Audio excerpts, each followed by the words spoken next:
Alright guys, welcome back to another test loop bike shootout video. We gotta come up with a good name for that. Comment below what you think the name of these videos ought to be, because I'm not gonna ride another bike for this video, so it's just this bike. Anyway, whatever. If you guys haven't checked out our test loop intro, make sure you do. I'll put a card right up in here. Check that video out, show you what we're doing here.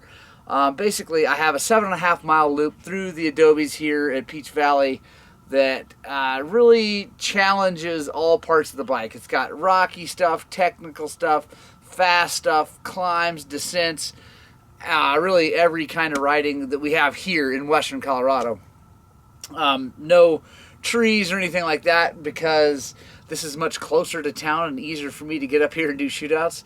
I will be doing some more kind of shootout videos in the mountains also later, but this is going to be kind of our go-to test video for all the bikes. Today we're testing the 2007 YZ250 named Jolene, and let's talk a little bit about the bike. Let's get start there. So like I said, it's 2007 YZ250. The motor is completely stock. It's just a YZ250 motor. It's got 20 hours on the top end. The biggest thing that this bike has on it, which if you guys haven't checked them out, you should check out the videos about this, but it's got the Panthera Motorsports E-Start on it.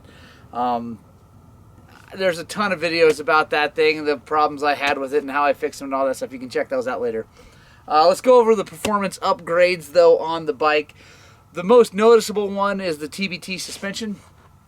Brady at TBT Oklahoma completely valved the suspension setup for me for off-road. It is absolutely brilliant. We got the XC Gear Mako 360 handlebar mount, which really helps cushion all the little hits and all the little things. Makes this life super comfortable. It does have a Pro Taper clutch perch and lever on it, makes that pull just a little bit easier. Stock exhaust pipe, 100% stock. FMF Turbine Core 2.1 spark arrestor. Today I'm running the IRC IX07S tires. They're not brand new, so whatever. It's got a Enduro Engineering skid plate, aluminum one, so it's a little bit heavy. This bike weighs in right at like 260 on the scales, full of gas. Right now it's not full of gas. I'm going to fill it up before I take off.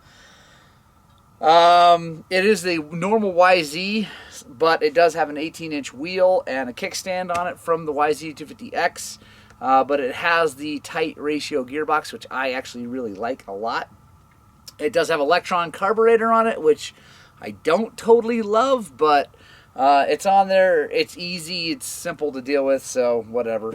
I'm running a DDC 51 tooth rear sprocket, 13 tooth front sprocket. So it's geared down from stock for sure. So first gear is a little bit lower than normal. So it does not have a Recluse clutch. It has a Recluse cover, but it has a full Hinson clutch inside of it. Basket, inner hub, plates, pressure plate, everything. So full Hinson upgrade. That really came because I just wore out all the other stuff and it needed something, so we put a Hinson in it. It does really help a lot. Enduro Engineering handguards. We got the Pro Taper lock-on grips. It has the ability to run a Task racing headlight. I don't have that on here because it's no need. So I got Bulletproof Designs radiator guards and a Bulletproof Designs rear disc guard. And that's about it, guys. This thing is one of my absolute favorite motorcycles I've ever owned. I will never sell this bike. It will just stay with me or go to my kids and then come back to me. So I absolutely love YZ, so let's take this thing out. I'm going to do 2 runs through the loop. The first run, I'm going to talk about how the bike's working, what I like about it, what I don't like about it. The second loop will be a heater. I'm going to hammer down and ride the thing as fast as I can and see if we can set a better time. The 125 XC right now is the benchmark because it's the only other one, but I did it in 19 minutes and 33 seconds. My dog. So I did that in 19 minutes and 33 seconds on the 125. I do think this one's going to be a little bit faster, partially just because of the horsepower and the number of climbs on this trail. It's going to really help it's going to help to have that power for those climbs. I don't think I'm going to lose any time on the downhills either, so it should be a little bit faster time. But yeah, let's find out. Guys and girls, one of the things that you really should do every time you go ride your motorcycle is put it on a kickstand or put it on a center stand. Get the weight off the front and bleed your forks. So that's why I run these little bleeders. So it's easy to do. The bikes come with screws, which is fine, but the problem with screws is you got to get a screwdriver out and do it. The thing with those is just that easy, super simple. Or you want to set the fork inside pressure to the same as the atmospheric pressure. All right, guys, here we are at the start of the loop. Like I said, this time through is going to be just, I'm going to go ahead and, you know, have some decent pace, but so I can talk about how the bike's actually handling when I normally ride it, but I'm not going to be just hammering down like I will the next time. These videos are definitely long, so you guys who stick around to the end, Punk Rock Club, thank you guys so much. But if you want to skip to just the fast lap, then just go, you know, skip on down. I don't know. It'll probably be about 19 minutes from the end. So, yeah, we're here at Peach Valley. There's a few people. It's a Monday, so I'm not too worried about there being too many people on the trail. So yeah, let's fire this thing up and go have some fun.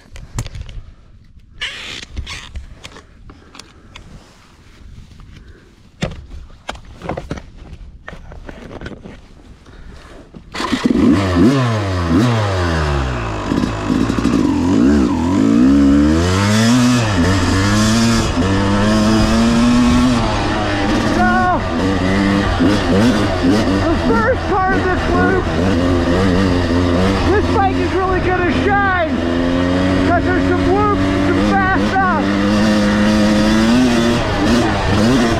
And this bike eats whoops for breakfast.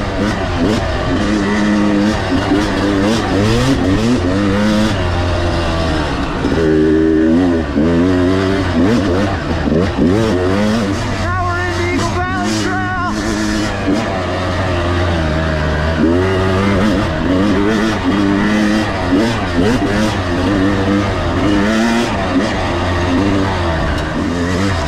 Here we go, into the rock.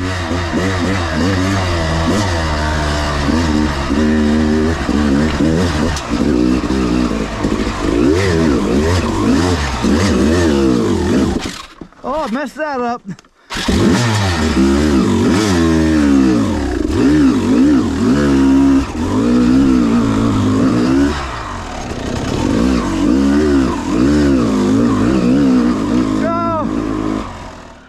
So what happened right there was I botched that turn just a little bit and I caught my knee on the edge of the canyon, which wouldn't have been a big deal, but I was in second gear and I stalled it, and that's where the 300 coming up that just doesn't stall, especially with that new RK Tech head. So hopefully I'll get a cleaner run when we do the heater lap, but yeah, anyway, let's just keep on going.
something that I've done to my other bikes that I haven't done to this one yet. And I'm actually going to open up the high-speed compression stack just a little bit, because I ended up having really good luck with that on the other bikes. So we're just going to go a half a turn out. And yeah, I know, not the right tool. I don't care. And now we'll go in 2 clicks of compression, or low speed. There we go.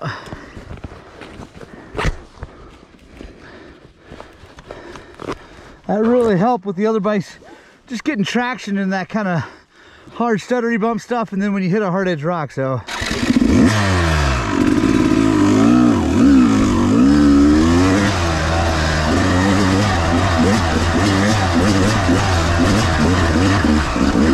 oh yeah, that's already better.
Or that I'm not having the best day, so I'm not going to blame the tire.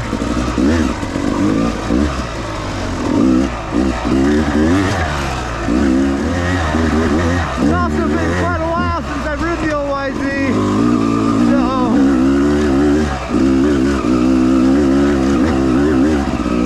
it's just going to take a while to get used to it, which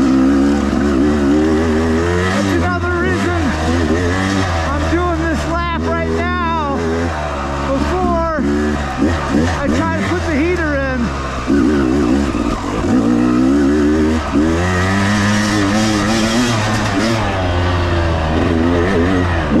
And just to mention, because I didn't before, these are the KYB SSS forks.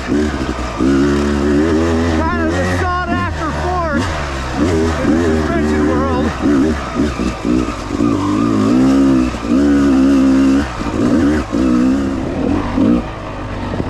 Alright, now we start a long downhill through a bunch of rocks.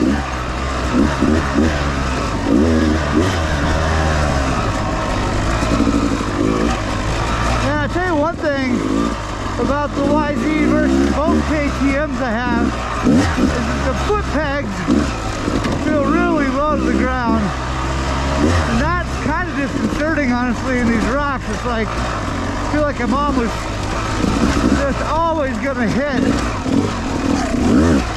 when I go through the tight little squeezes.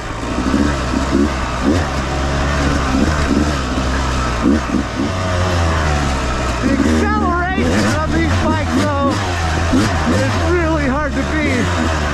Even with this Electron carburetor, which I kind of feel like it dumbs the bike down a little bit, it still screams. Watch this. Come around this turning.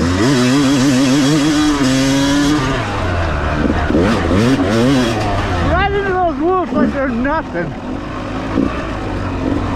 It's definitely a motocross bike. But they work amazingly well on road too.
Oh, there we go, guys. Sunset Rocks, all done. Feeling really good. Just getting used to the bike again. It's like, I know these are very first world problems, but it is tough getting used to different bikes every time. Anyway, whatever. I'm gonna quit whining about my troubles, about my very, very first world troubles. But I hope you guys are getting some value out of these things. Maybe make a decision on what bike you buy next. Maybe what kind of mods you do, whatever. Anyway, so the bike handled great. I think I'm gonna click on the front suspension a little bit because it feels a little too bouncy. So I might slow the rebound down a little bit. But anyway, the rest of this loop is all fast whoops and stuff like that. So I'm not gonna talk much about that, but let's go take a look at it.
Alright guys, that was our sight loop, and now we're going to do the heater. So this will be an unedited straight shot, shooting for under 19 minutes and 33 seconds. That's what the 125 did it in. There's our fence post. We're starting right there. Gonna fire her up and then gonna take off. Should be fun. If you guys are watching this, go ahead and comment below whether you think this will be faster or the KTM.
I guess we'll see.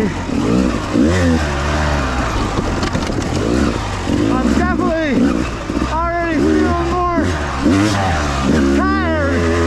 I don't know if it's because of the power or the suspension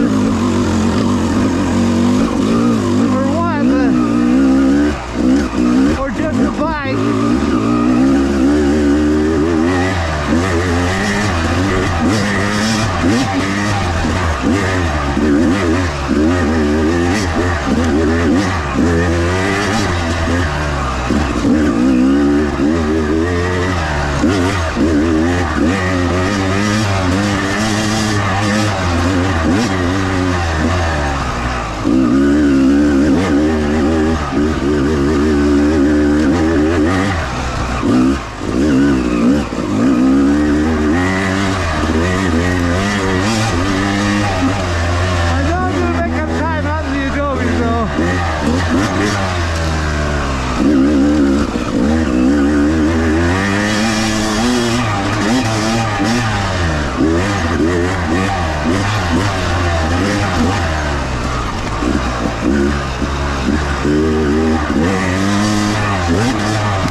slower.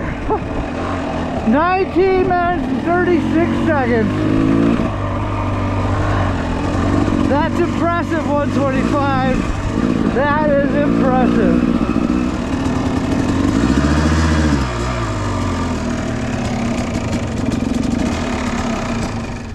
Well, there we have it, guys.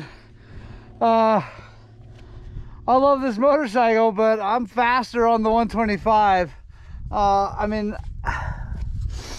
I didn't feel like my absolute fastest self today, but I felt good. I felt like I rode that relatively clean. I had a couple mistakes, but I think I had some mistakes in the other bike too. So I'm honestly blown away. I mean, yeah, I mean, I knew that 125 was good, but I think that just shows how really good it is. I mean, we're at 6,000 feet. The thing's working hard, but with that RK Tech had and the TBT suspension, the Nitro Mooses, the XC gear, Mako 360, all those things that have been done to both bikes, except for the head. Don't have a head on this bike. It just goes to show you that 125 is a perfectly capable bike, and it's like $3,000 cheaper than a 300. So now this bike, I have a total of about $4,000 into this, so this is another $3,500, so $3,500 cheaper than the 125. And it's an amazing bike, and it definitely has more horsepower, more torque, so you could ride this slower, easier, but at race pace, man, the 125 is pretty quick. Oh, guys, thanks so much for joining me. Punk Rock Club, thanks for sticking around to the end. I love you guys. I hope this was informative. I hope you got something out of it. If you have any questions, please put them in the comments below. I'll get back to you, I promise. If you like this kind of stuff, go ahead and subscribe to the channel, because I'm going to be shooting out a whole bunch of bikes. I've got a KTM 300, mine, to do. I got my XR 650 to do. I actually have a Beta 500 RR at the shop that a customer dropped off just so that we could test it. If anyone out there is interested in having me test their bike and give my actual opinion on it, please let me know. Reach out, Morgan at highland-cycles.com, or you can call the shop, 970-240-2197. But my impressions of this bike is I absolutely love it, but I think it wears me out more than the 125 just because it's heavier and it pulls harder, which makes you work harder to stay on it. Anyway, still an awesome bike. I love you guys. Hope you get out, spread the gospel of two wheels, and I desperately hope that what we're doing here is inspiring you guys to work on and get out and ride your dirt bikes.